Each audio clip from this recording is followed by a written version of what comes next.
for doing this. But thanks a lot for joining. And if there's a question that you have that doesn't get answered, I hope that you know how to get a hold of any or all of the three of us or others whose names you'll hear. This is meant to be transparent, open, collaborative, and so forth. So with that in mind, this is an update on something that I think many of you will know about or have heard about, which is a proposal and a project by the Congenital Heart Surgeon Society to certify congenital heart programs in the United States. And the task force has been formed, which is being led by Joe Durrani and David Overman. And I'm obviously keenly interested in seeing how this goes. Heather, go to the next slide. And just to remind ourselves, this is very consistent with the mission, stated mission of the Congenital Heart Surgeon Society, that we believe we are in a position uniquely to provide the trusted leadership in this area. Next slide. And a major step in that direction was published now a couple of years ago, and the two lead authors on this paper are both on the call this evening, and I won't go over this in detail, and in fact, I won't go over it at all. It's just a reminder that this project was a very important step, but it is only the first step. And what we're talking about tonight is what we think is the next step. So I'm gonna hand it over to David and let him talk through some of the background and thoughts about how we came to be here. Thanks, Jake, and it's good to see so many familiar faces and good number of attendees. So, and the hope is to just keep talking and keep getting in front of the members and other stakeholders in the journey toward certification of congenital heart surgery programs. Next slide, Heather. You may or may not recall in the fall October 2024 meeting, I had articulated 4 particular action items that I thought were important for the society, at least to evaluate and look at. And the first amongst those was certification of congenital heart surgery programs. Next slide.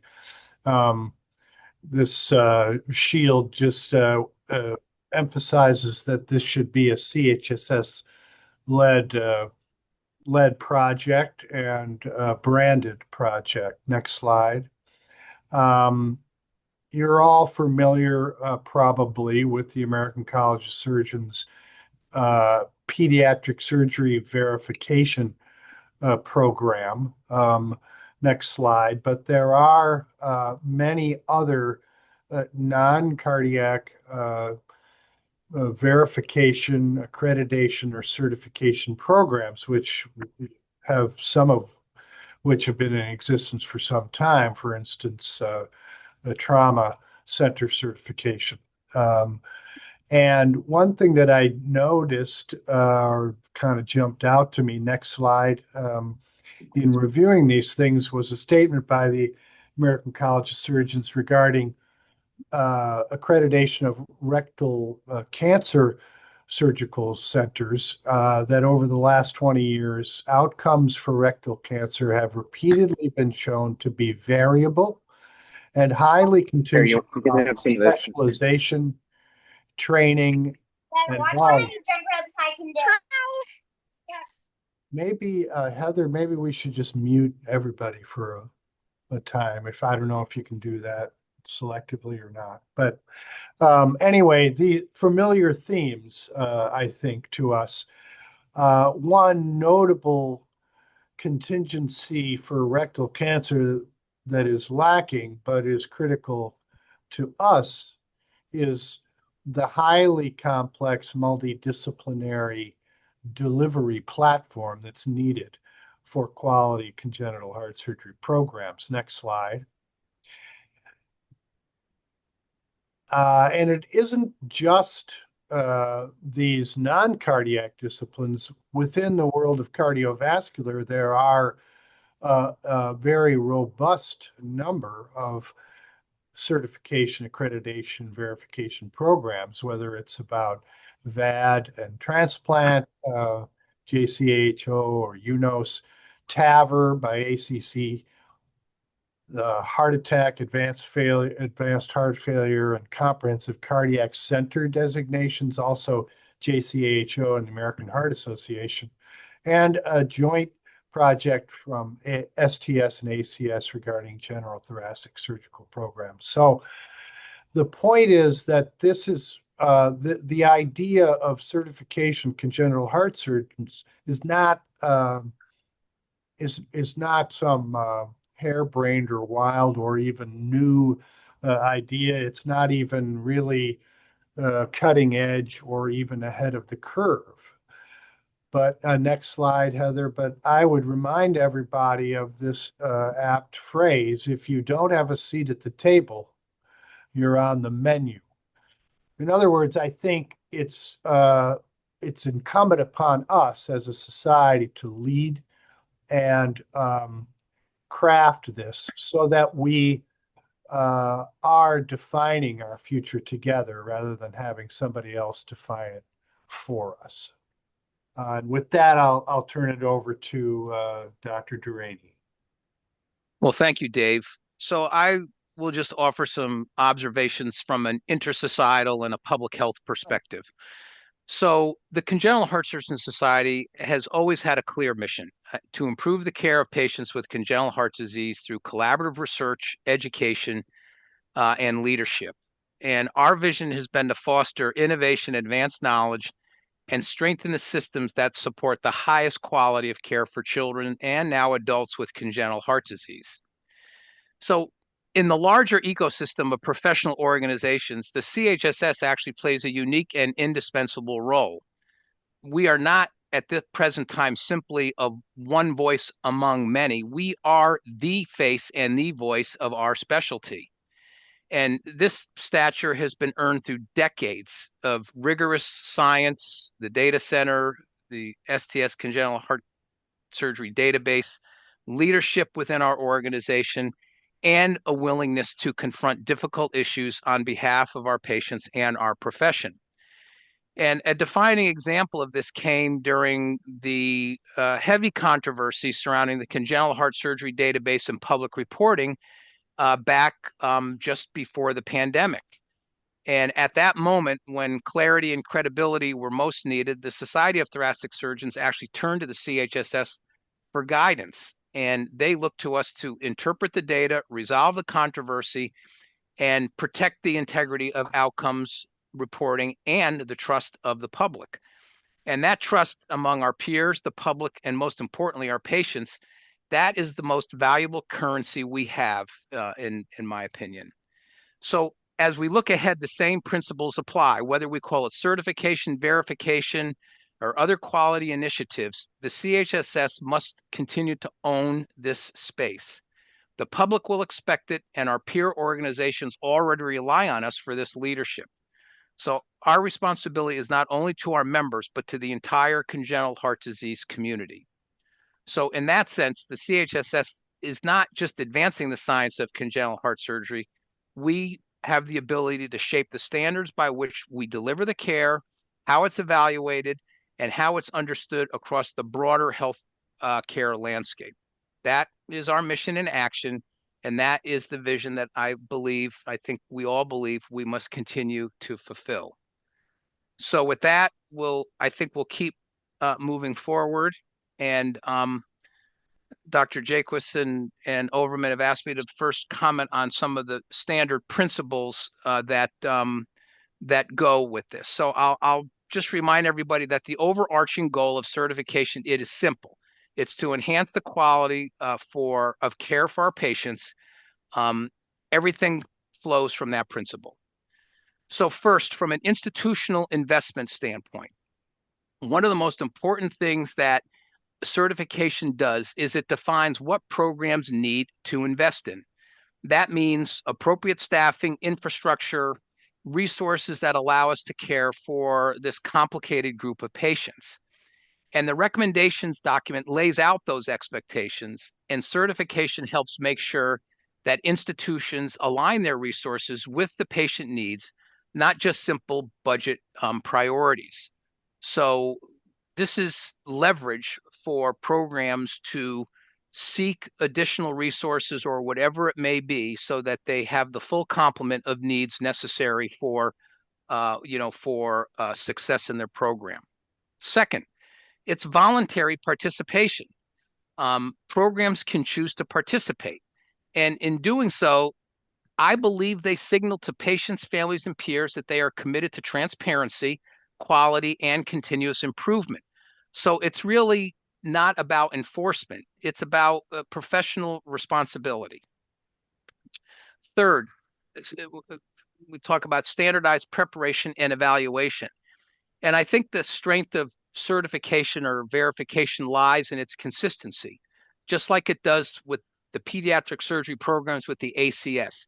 Every program is evaluated using the same standardized criteria, whether it's case volume, staffing ratios, other infrastructure. It's not really a pass-fail exercise. Programs get guidance, they get feedback, and if needed, they can reapply. The goal is growth and support. It's not punishment. From a structure, process, outcome standpoint, that has really been the framework, those three pillars. Structure, do we have the right people? Do we have the right facilities? Do we have the right resources? Second, process. How do we actually deliver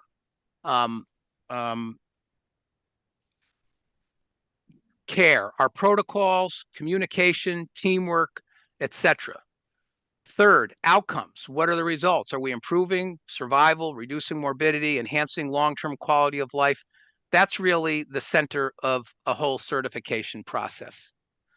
From a multidisciplinary standpoint, no congenital heart surgery program succeeds with surgeons alone. It takes cardiologists, anesthesiologists, intensivists, nurses, countless other people. Certification makes that explicit. Quality comes from multidisciplinary teamwork, and it reinforces the Congenital Heart Surgeon Society as a unifying voice across all of these specialties. Recommendations without repetition. So finally, it's not really about reciting the recommendations document. Certification builds upon those guidelines.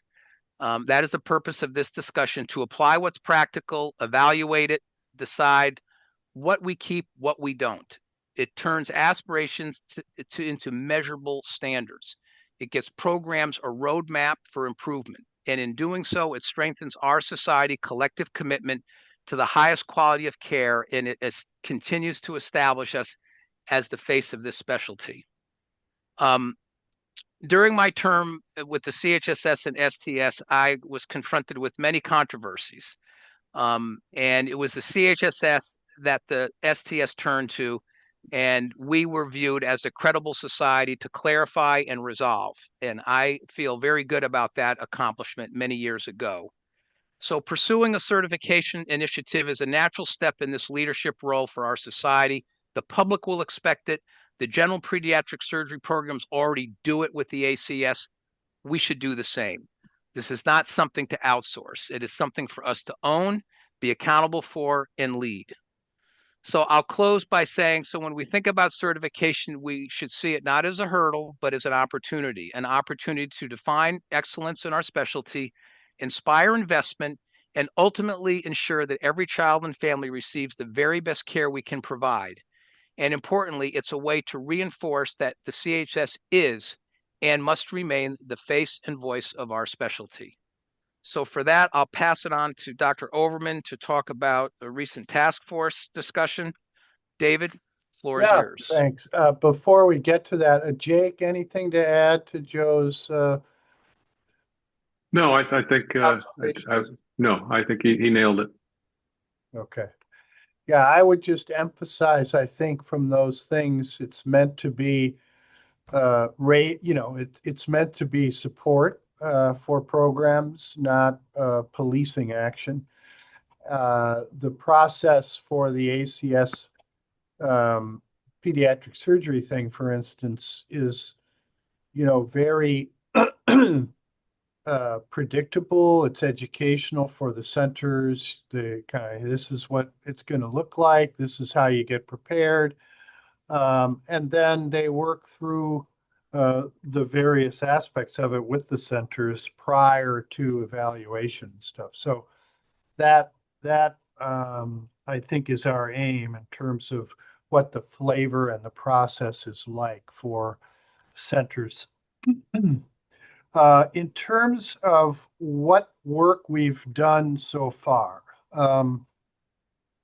it's not been a lot, and there's not a lot of concrete things that have happened.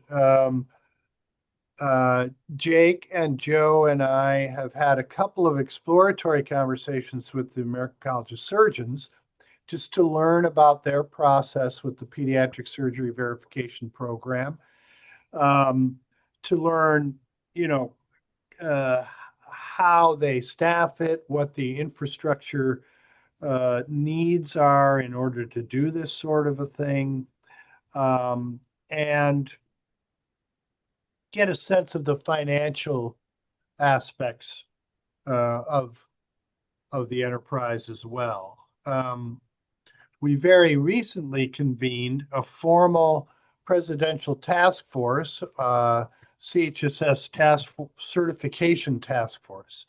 And that task force will be driving the initiative forward. It will examine and adjudicate all aspects of a proposed certification program. It will present its work to the membership to seek input and feedback via updates such as this, and at the upcoming annual meeting and subsequent Zoom meetings and webinars. The members of the task force are myself and Dr. Durrani as co-chairs, Dr. Jaquist, of course, as the current president of the CHSS, and the following CHSS members: Doctors Chris Macchio, Baha El-Sufi, Petros Agnosopoulos, and Peter Weirden.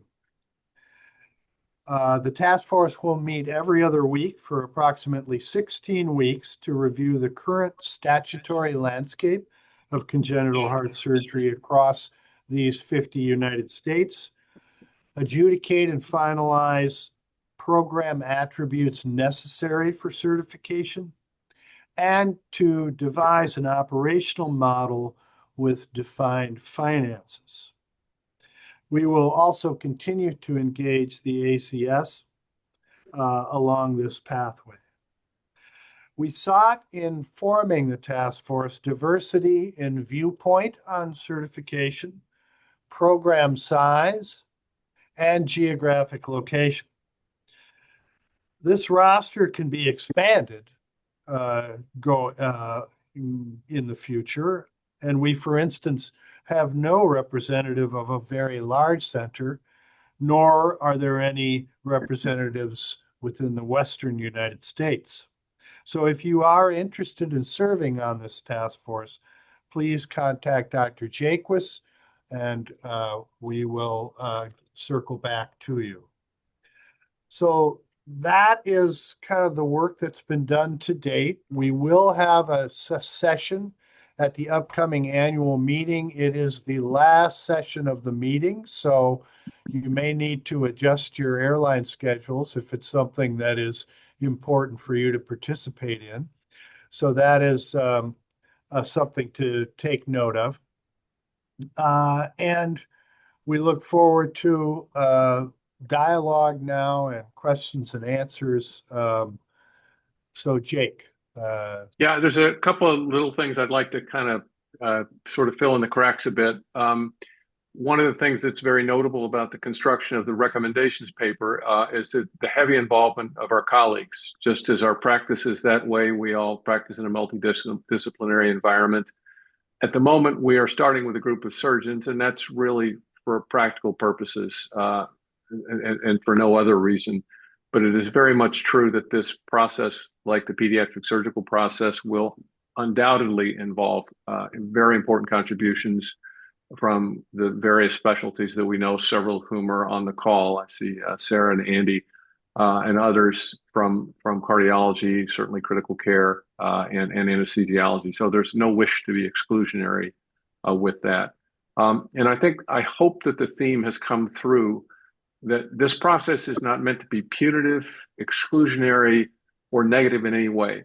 And in fact, if this process results in all of the same people practicing as they are practicing now, but doing it better, that was the goal after all. It is not to make life more difficult for people. One of the very important principles outlined very early on by Joe in his section was that we very often spend a lot of time hammering our heads against walls when speaking to administrators about needs that we have in this tight budgetary time that don't necessarily produce return on investment in the way that, the last quarter we didn't hit our margin target. But we know we need a quality or a person or a data abstractor. This process should make that happen, should make that easier, should give legitimacy to those sorts of arguments. And in addition, the thing that I think Joe or David pointed out was that this process is meant to be iterative. Those of you that have been through the pediatric surgical process with the American College that APSA put together to begin the process involved a preliminary suggestion of what was going to be asked, and then a visit. And if the visit came up with deficiencies, the goal wasn't to hand somebody a failing report card. The goal was to help those centers address those deficiencies. And that is the goal here as well. And so as much as possible, I want and I hope that people will view this as a positive. Never trust the government when they say we're from the government, we're here to help. But you can trust the congenital heart surgery societies when we say that. Those are the major things that I wanted to add, but I don't want to do all the talking. In fact, I want to shut up now and let people who have set aside time away from their families or away from their dinner table to engage here and see what kinds of things are on people's minds. No question is off the table. And if you don't get a chance to ask it, you know how to get a hold of all of us. Okay, the floor is open.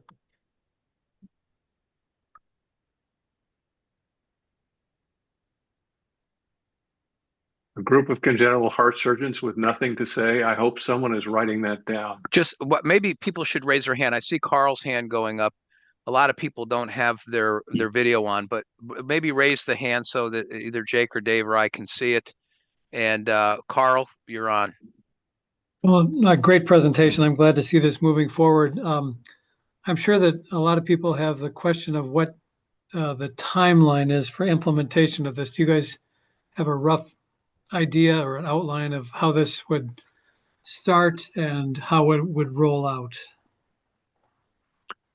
We've talked about that in some detail, Carl. I think for obvious practical reasons, it's going to have to roll out as a pilot with a limited number of centers and then expand.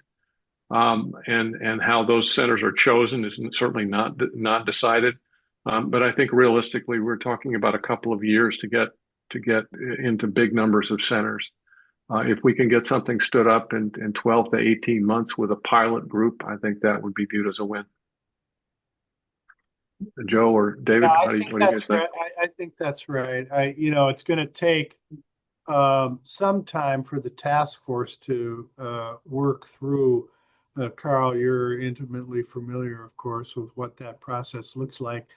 Fortunately, you guys did all the heavy lifting already, but there will be still important things to look into. And so that's going to take us through probably, I don't know, 4 to 6 months as a task force. And then there's the financial aspects of things that we need to work through, whether that's an agreement and partnership with the American College of Surgeons, then that will necessarily involve some lawyers, and that always takes time. So I think 12 to 18 months with the rollout of the pilot sounds about right to me too. Ram Subramanian. Yeah, thank you. Great presentation. Very helpful. How is this currently being envisioned? Is this being envisioned as a one-time certification or a periodic recertification process? Could you give us a framework of how you think this will look like when it's up and running? I would say it's steady state, Ram, that it's likely to be somewhat of a mirror of what we're all familiar with JCO, or the American, the adult congenital heart disease. Um, so the likelihood that you get surveyed once or get evaluated once and never again is damn low. I don't think that makes any sense. The ACS, I believe, reviews pediatric programs. I think it's every 12 to 24 months. They come to the hospital. I'm sure you've seen them there visiting, your pediatric surgeons. I know we've had to visit with them periodically when they come. So it will be a rolling thing. It'll be a continuous thing. It's not a one and done. Yep. There's a question in the chat. Yeah, Dr. Phil Smith. Hi, Phil. The question is the effort to establish benchmarks for program certification by the society is essential. However, and I'll paraphrase, in the challenging economic environment, can hospital leadership be expected to even consider, let alone commit the resources that will be necessary to achieve CHSS certification within this economic environment? That's a really good question, Phil. And I think we all we all know that pressure point and feel it to varying degrees. I know I certainly do here in Minneapolis. And yeah, I mean, I think obviously every institution's got to answer that question for itself. I know how I would argue, it's well, if this is going to cost you what, $30,000, and um, the certification thing itself, I'm just pick a number, uh, and it means, that you increase your visibility to the community, you ratify that, blah, blah, blah. Is that worth that to you? I mean, every administrator's got to make that choice. And this doesn't mean, it may be obvious, but certification, non-certification doesn't impact whether you still carry on with whatever activity is going on at the hospital, right? Like, this isn't like if you're not certified, you can't do congenital heart surgery. So in that sense, I mean, it is a voluntary activity, and I think every clinical leadership team and their administrative partners are going to weigh whether they think it's worth it or not at the end of the day. Joe or Jake, anything? No, I think the economic times aren't going to get easier. They're probably going to get harder. But all of us know that this is an incredibly visible and public area of activity within a children's hospital, for both good and bad. And so I think that if we can credibly make a presentation to them that this is necessary, I think they'll reluctantly choose to assign resources in this area. But it's not easy, certainly. And I would say we're also vital to their survival. So I mean, if the cardiovascular service line isn't invested in, there, one needs to question the wisdom of the leadership. But So just a couple. Dr. O'Brien's made a comment that I was just going to expand on. I mean, I think it might be viewed the other way. Administration, I think, will want to support it just because there's this expectation from the public. That's one thing. The second thing is that of all of the surgical specialties, cardiovascular tends to be one of the more revenue generators for the institution, and for an entire hospital system to function really well, you need a grounded cardiovascular program. It forces the whole hospital to work 24/7, lab medicine, radiology, emergency room, etc. So it's really in the institution's, I think, best interest to be supportive of a cardiovascular program. And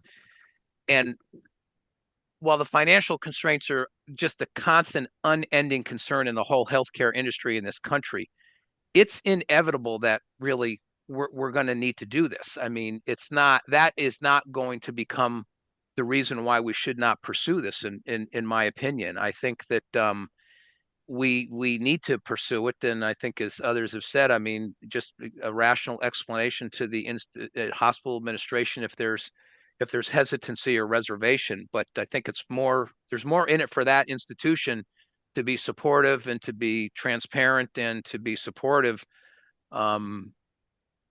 for so many reasons, mostly the I public. think that the consequences of a failure are well known to all of us, both those that are public and those that are maybe less well publicized. And you don't want to carry that sword of Damocles over the head of an administrator if you don't have to, but it's a real thing. There's a question in the chat about whether or not we think, or it is thought or anticipated, that the CHSS verification certification program will work its way into U.S. News. And I'm serious about this, but it's not a stated goal of the undertaking. My own opinion is that if we can get this stood up and working, and I'm confident that we can, that I don't think U.S. News and World Report is relevant. And at that point, I would send the survey back to them and say, thanks very much. The CHSS is doing this already. You know, the flaws in the U.S. News and World Report are well known to all of us and don't bear repetition probably. But the point is, I think that earlier David said that if you're not at the menu, or if you're not at the table, you're on the menu. The idea that we aren't being de facto certified now in some form or another is silly. It's embargoed, but many of you will have already seen this year's ratings. You are being certified at some level of performance by Mr. Zuckerman's company.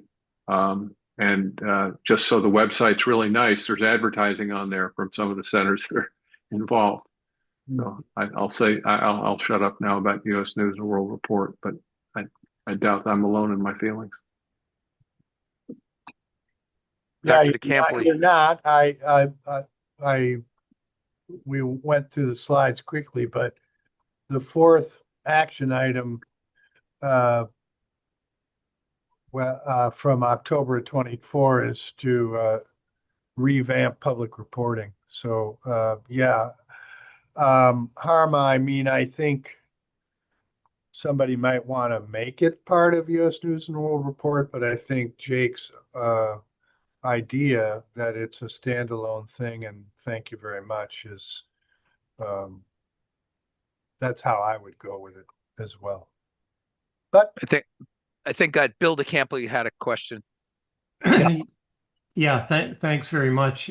Great presentations, and I think an outstanding proposal here that's rapidly going to come into execution.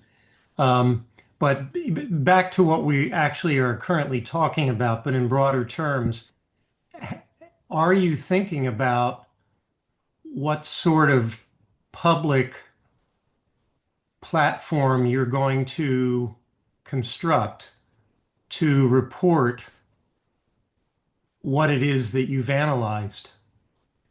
And how will that relate to the current STS public reporting?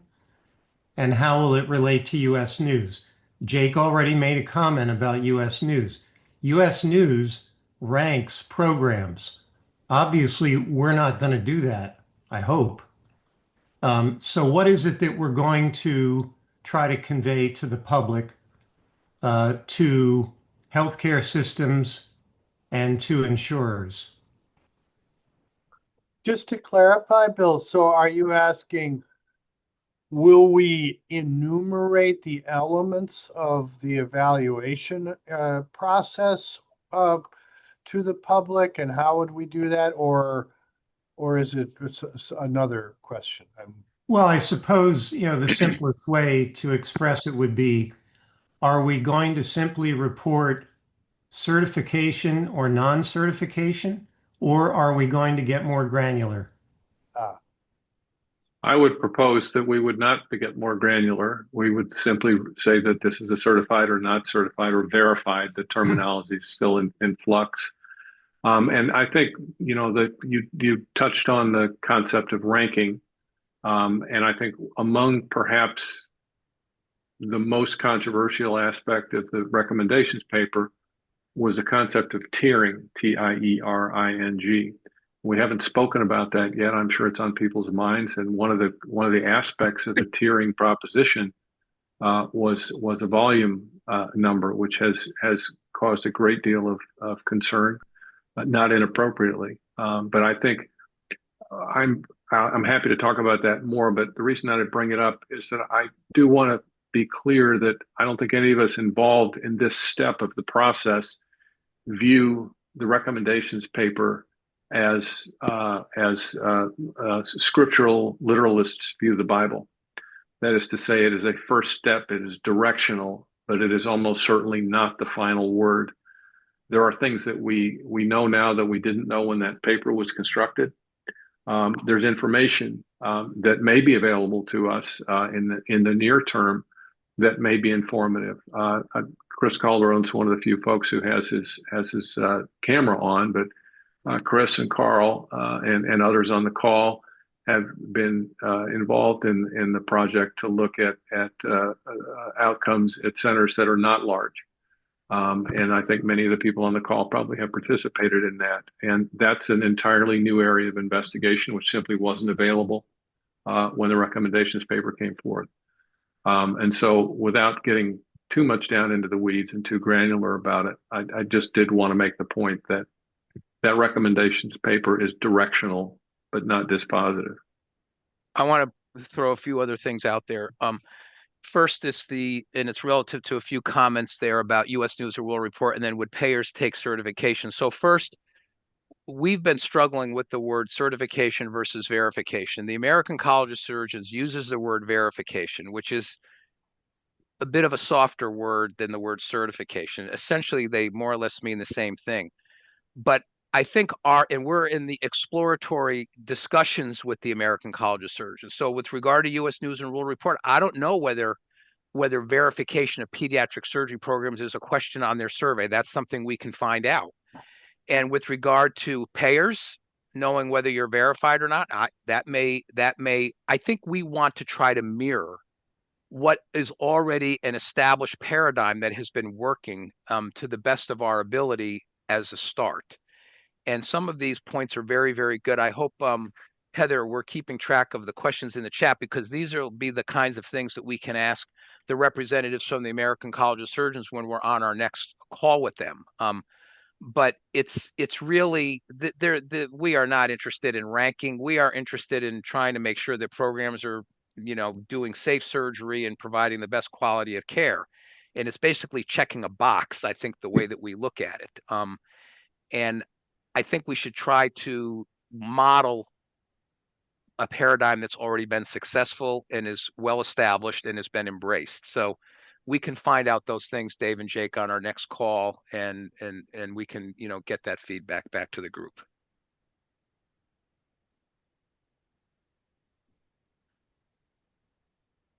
I think Can't see if payer one more. Ashok's payer question. I mean, obviously, that's up to the payers, right? Like we can't control what they do. But I think it does raise a good question that we can look into ourselves, and that is, what is payers' behavior toward, rectal carcinoma or whatever, take your pick, geriatric surgery, bariatric surgery, these sorts of things, and see if there's a pattern of behavior. But yeah, don't really know. It's not hard to imagine, though, that if given the choice between a center that is verified or certified and one that is not, insurance companies are always looking for reasons not to write checks and to make things more difficult. We don't want to facilitate that, but we also can't be naive about what sorts of things that they predicate their decisions on. Transplantation world does it. I mean, that's, Yeah. you know, Yeah. so.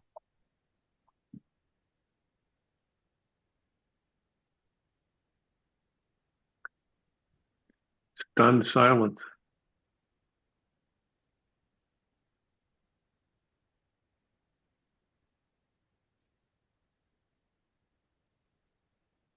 I see Petros. I don't want to put you on the spot, but I will anyway. As a member of the task force, do you have anything you'd like to say to the group?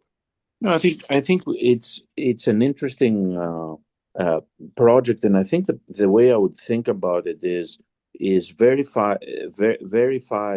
You know, if we have a common sense, practical, comprehensive approach to the three pillars, which is the structure, the outcomes, and the processes, and the infrastructure, then it becomes a seal of approval, and also a catalyst for improvement.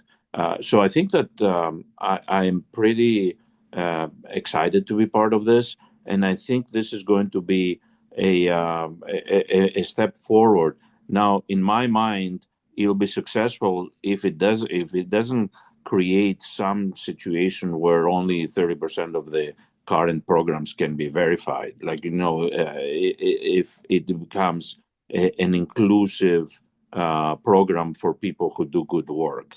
But I think we're very excited. I'm very excited, and I think that speaking for everybody in that workforce planning first meeting, everybody's very excited about participating and figuring out something that makes sense, doesn't appear to be, you know, exclusionary towards anybody, but really act as a catalyst for everybody to look at what they're doing, to increase their resources, improve their processes, work with other people, and get things, raise the standards of the practice. I want to ask Chris Calderon. I mean, Chris, you've been someone who's seen so many different views from a quality standpoint in your various roles. I mean, and you're a clear thinker on this topic. What does your gut tell you about this initiative? Well, it's nice to think that I might be a clear thinker, but I'm just sitting here reflecting on how muddy this is. The conceptual approach is ironclad and irrefutably beneficial. The potential for unintended consequences is very real. So it's going to be a leadership challenge for you all to guide this through and come up with something that actually fulfills the objectives with a minimal of adverse consequences. Adverse consequences meaning, yes, U.S. News and World Report will pick this up as another checkbox on their survey. I'd be certain of it. Payers will pay attention to this for certain. So it's conceptually, it's absolutely right on target. It's the execution that is going to determine how much benefit you gain versus the potential for adverse consequences. The devil's in the details. I guess that's a brief, more concise way of saying it. But I think you're absolutely right. Peru's Agdasati mentioned to me, I don't know if he's still on the call, that he is, that you know, if this thing languishes and takes too long to get going, it will, you know, it will have lost the momentum and the potential embrace that I think it can realistically have in the community. And I think that's absolutely right. So we have to do it right. We have to do it quickly. We have to do it transparently. I think one of the things that has become that I've become more keenly aware of, involved in this process, and just as a person who's just about to move into the truly geriatric age range tomorrow, is that the term the three terms that Joe used that we are all by now almost sick of, structure, process, and outcomes. If you think about that a little bit, we tend very much to focus on outcomes. We have lots and lots and lots of surgical medical literature that's full of analyses of performance, of outcomes, of risk factors for that. And we tend to focus a lot, or the people we work for tend to focus a lot on structure. And I include in structure the actual physical being of a cardiovascular surgeon and his or her peers and the other people that they work with. Process is a much muddier area. It's not well understood by people that are engaged in it. Its absence is sometimes not noted until the outcomes reflect it. And I think one of the potential strengths of this undertaking, this verification certification process, would be to reinforce to surgeons who should know this but may not, and the people that they work with, that simply taking a cocktail shaker and throwing an operating room, a cardiac surgeon, and one or two other ingredients into it, shake it up, will produce a cardiac surgical program or a heart care program that delivers the desired results. And some of the processes we all know about. Everybody participates in cath conferences or planning conferences, and we've been doing M&Ms as long as, since the early part of the 19th century in various surgical programs. We've got those processes, but there are other processes that we don't do well, any of us. For example, succession. How do we deal with that? How do we put stability in place so that a program can potentially withstand the departure of a key player, and so forth? So I think this is an opportunity for us to learn and share knowledge, but to reinforce for all of us what are those things that contribute to us delivering the kind of care that we want to deliver. It's not simply somebody who can make the prolines dance and handle tissue delicately, and it's not having a great ICU alone. It's lots of stuff. We're the people who know that, and we have to spread that word. I think people are quiet. Maybe Carl, a lot of this started, during your tenure. I mean, do you have any overarching comments you want to make beyond what's been discussed? Well, I think we're off to a good start. I think, the goal here really is to decrease the variation in outcomes and also to encourage collaboration among programs. And I think that I do think that the recommendations paper is going to be important. And I just remind everybody that it was endorsed by 14 different societies. So this was looked at by the American Academy of Pediatrics, the American College of Cardiology. I go down the list, but a lot of people looked at this and endorsed it and feel that some of these recommendations are important. So I think it's going to be a key part of the verification slash endorsement, or however we phrase it. But I do think it is going to be kind of the roadmap for where we want to go, based on the fact that it's been endorsed by all these societies. Yeah, that for sure, Carl. I don't think we want to be suggesting that we're departing the recommendations or leaving it in the past or anything like that. It is indeed the roadmap.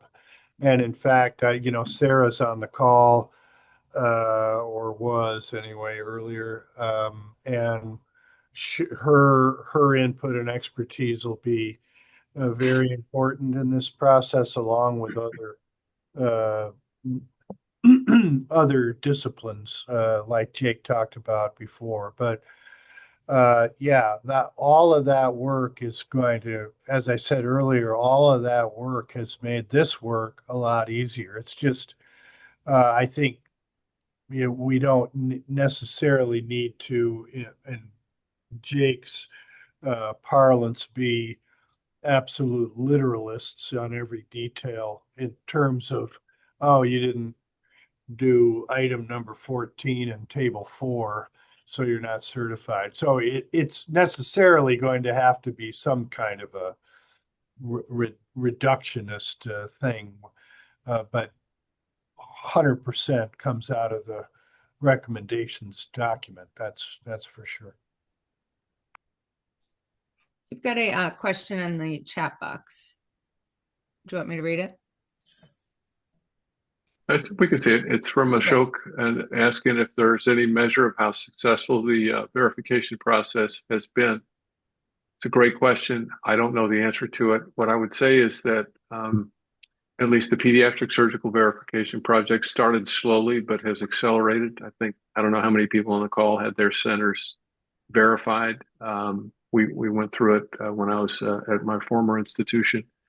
And I can tell you that that institution felt that the process was net a real positive in terms of establishing processes, supporting the need to recruit data scientists or data managers, reorganizing conference schedules and so forth. So our metrics are awful, the deaths of patients, whereas for other specialties, maybe not quite so awful, but it's a good question and I don't know the actual answer to it.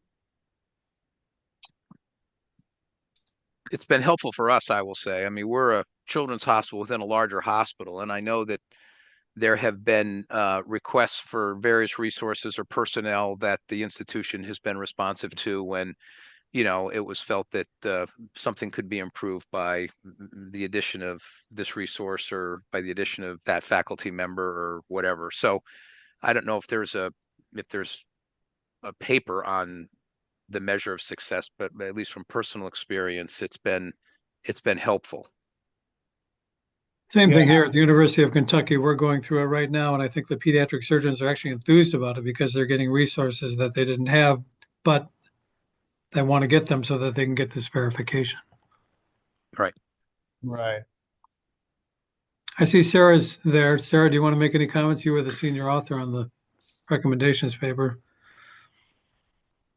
Thanks, Carl. Good to see everybody. I think I know Andy Glatz is with us as well, who's one of the cardiologists involved, and we certainly can't speak for the whole field, but I think you'll find a lot of excited collaborators from the cardiology side and all the others who are involved in this effort. So thanks to everyone for moving this forward. And I think, as you said, at our institution as well, the American College of Surgeons process certainly garners additional research for the pediatric surgery community, particularly with quality infrastructure and things that we typically have to beg and plead for sometimes to the administration. I think it definitely helps with making the case for why some of those resources are important.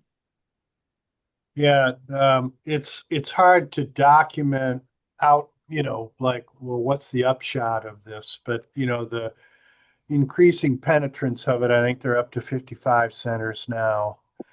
But the document that goes along with the experience of verification and the surgeons here, same thing, very, very much appreciated the process.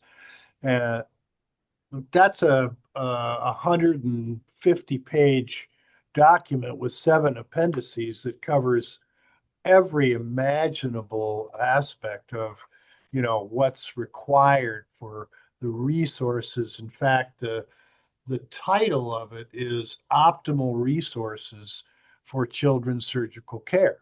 And so this is really what's envisioned in the process here, is articulating to institutions what needs to happen for congenital heart surgical care to be optimized.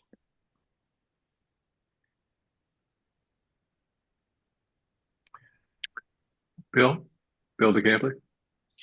Yeah, I thought I'd just make one comment, being sort of a data geek that I am.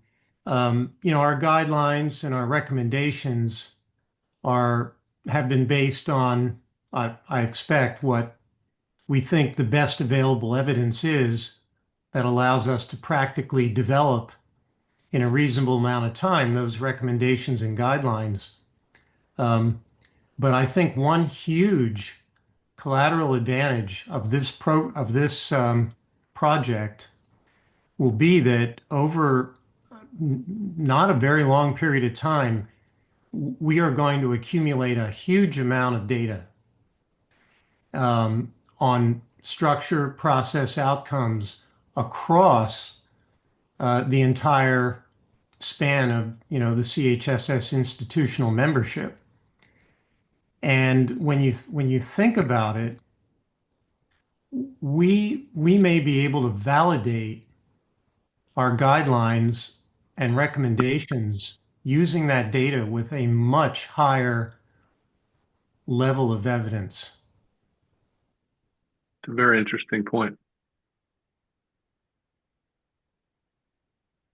Any other remarks? It is 1 minute to the witching hour. I just would like to say, if people didn't feel comfortable asking a question, or if you think of something after you've had that cocktail you've been afraid to hold up in front of the camera, reach out. We want to hear from people. Yeah, and I would just emphasize that as you said, Jake, it's iterative. Nothing is etched in stone. The recommendations document is a platform for us to start from. Things can be revised, they can be edited, but I think that it's a process that we need to own, and we need to control and determine our destiny here, because somebody else will do it for us, and it may not be as appealing. So, and then I would also say that everybody should scratch down thoughts, and so at the annual meeting, there's going to be another forum for this to be discussed, and I think we want to make sure that we're hearing everybody's viewpoint and voice from the membership, because this is all for us, and we want to do it the way that everybody is comfortable doing it. Is that fair, Jake and Dave? Yes. Yep. Yep. Yeah, and one request, Joe and Dave, as you discussing with the ACS the how they stood up the verification process, one question that would be interesting is, because a lot of the recommendations are very detailed, and a lot of the recommendations are not evidence based. Obviously, it's expert opinion. How did they convince the members of the pediatric surgical community that this is worth it when there were people who were pushing back? What was the process to gain the trust of the members and go over processes and recommend processes that are super important yet not evidence based by research? Because we are going to have the same hurdles to get over, and figuring out how they did it may actually help us. Yeah. Good point. Good point. Jake, you have the final word. Thanks for coming. More to follow. And again, reach out.